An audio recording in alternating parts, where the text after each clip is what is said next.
Lou. My name is Susan Kennedy, and this is my daughter Sabrina.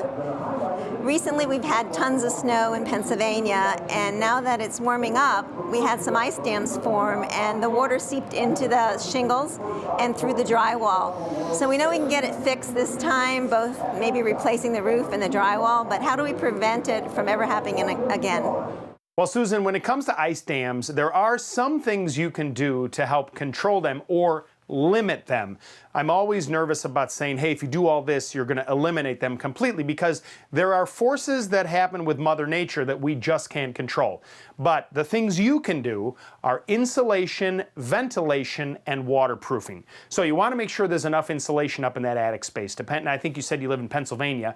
So you want a good R50, which is pretty thick, 16, 18, maybe even 20 inches of insulation in the attic space. But along with that, you have to make sure you have enough ventilation. You don't want that added insulation blocking the airflow that comes in from the soffit vents and out of the roof vents. You see, you want to try and get the attic space as close to the outside temperature as possible. By doing that, you won't have anything heating up on the backside of the roof. And finally, it's waterproofing. More than likely, you're going to need a roofing contractor to come and take off some of the shingles from the gutter on up, maybe even as far as 6 feet up the run of the roof. Then this membrane, a rubber membrane, goes down under the shingles. It sticks right to the decking, and you shingle over the top of that, so that if ice ever forms again, it hits that membrane, rolls down to the gutter, and you don't have any ice dam problems anymore. Here's an email from Heather in Knoxville, Tennessee. I'm trying to help my mom fix up her house, and we noticed that there is some tape around the top of the walls that is starting to peel. We're not too sure what this is for or how to fix it. It has been painted over, and it looks like it should be there. If you could help us out and let us know what the tape is for and how to fix it, that would be awesome.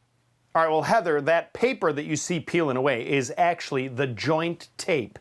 It's used to join two pieces of drywall together in order to finish it, so you don't see that crease where they connect. And at the ceiling and the wall, it's sort of bent at a 90-degree angle and placed up in that crotch where they meet, and then joint compound goes over the top. So you're going to actually repeat this process. First, use a utility knife to cut away any loose paper, and once it's nice and smooth, go ahead and put new tape in its place. You could use paper tape, or what I think is a little bit easier is the fiber mesh, because it's actually self-adhesive. You can stick it up in that point where they meet together. Then use joint compound and a taping knife to put a thin coat over the top.